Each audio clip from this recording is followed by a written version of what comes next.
ultimately they get very comfortable in their life.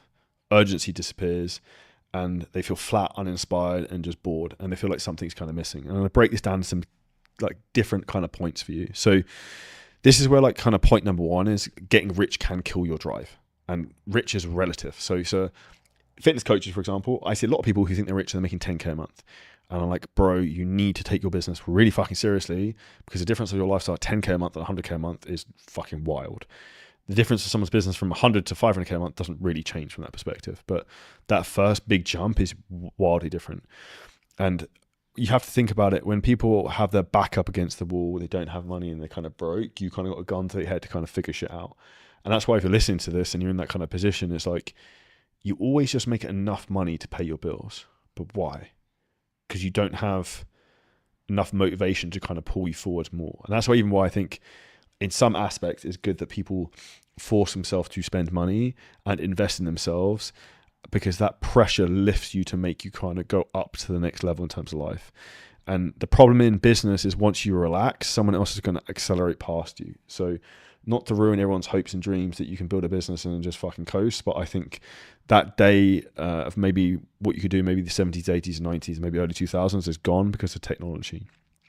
Now, I'm not going to sound like Stephen Bartlett, but I know a lot of people coming onto our podcast and who are not subscribing but still enjoying the content. If I have one small ask for you, it's please hit the subscribe button. It'll help us a lot. Point number two is your old goals stop working. What used to motivate you no longer does. And ultimately, if that was to hit 10K a month, if that was for you to maybe get to 50K in a couple of years, maybe it was that thing was the thing that was pulling you forward, but you don't have that magnetic force behind you anymore. And ultimately, a lot of people don't replace that. And that's where you need new goals, bigger ones, and bigger aspirations, and ones that actually kind of really scare you. And I'll give you a good shout as a book I'd recommend on this, which is 10X is easier than 2X, which is ultimately we have to think about 10Xing your mentality in terms of the goal you want to achieve. Because what it would do is it force you to think completely differently. And that completely different thought process is what is going to pull you to the next level. And then this is the audit you need to do right now. So be super, super honest. Where are you right now versus where you said you'd be? And what's the next level that would genuinely excite you? Like professionally, personally, like what do you want your life to look like?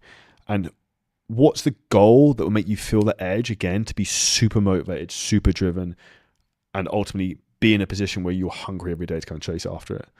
And then this is the critical part. You don't wait. So you don't celebrate for 6 months. You don't identify. You have to identify the next target immediately. So most people, they hit their goal and then they fucking float off to Bali and sit on a sunbed for 4 months. Now, for example, whenever I have like a good month, it's kind of a sick, twisted thing, or a good week or a good day. I'm like, I kind of had this the other day. It was like we had a good month in, what month are we now? In March. So it's like 1st of April, the first day I was like, kind of like first for about an hour in the morning, I was like, that's kind of chill. And then by the 2nd of April, I'm like, fucking we're back in it again. So like in sales and in business, every day the scoreboard resets, every month the scoreboard resets, every year the scoreboard resets. So you can't kind of rest on your laurels. So when you hit one goal, you have to kind of find another and you have to kind of keep going. And that's what keeps kind of winners winning and losers losing, because you're not setting big enough goals. And this is where thinking small is a symptom, not a trait. So you have to think bigger. And if you find it hard to think big right now, like, and being ambitious or trying to have unrealistic goals, then that's not who you are. That's a symptom of probably the environment, the people you speak to, and the people you hang around. So you have to be clarity in terms of where you want to go, why, and set that back like we kind of said earlier. So think about fixing goals, fix your environment, and your thinking will then follow that. So how would I do that? The information I'm taking on social media, the books I read, the friends I have, where I live in the world, the people I communicate with every single day. And if you think about this from the next point I want to kind of go into, is like, you get rich by making other people richer. And it doesn't have to be financially. So if you're a fitness coach, listen to this. Do you know how you get really rich? Is you help people get really rich in their life by being really fucking happy with the way they look. And if they're really happy with the way they look, they have more energy, they have more confidence, they're probably less going to carry over into work perspective. They'll be more happy in life. They'll be more successful. They're more likely to take higher risks in their business and be more aggressive. And that's the reframe that kind of changes everything. If you want to get richer and actually genuinely get richer, the fastest route to actually do that is get other people richer first. And as a byproduct, you will do as well. And it doesn't just have to be purely financially. So This comes down to your clients, your team, the people in the world. When you're obsessively focused on their outcomes, your results become the actual byproduct. And that's just not like a motivational line. That needs to be your business model. And that's the core thing that I focus on the 7-figure scaling systems. I want to make our clients rich as fuck, because I also know we make them rich as fuck, they're not going to leave. I'll give an example. One of our clients, we just launched we have a new offer where we'll build your ads, build your VSL, script everything, build the funnels. We run the whole thing.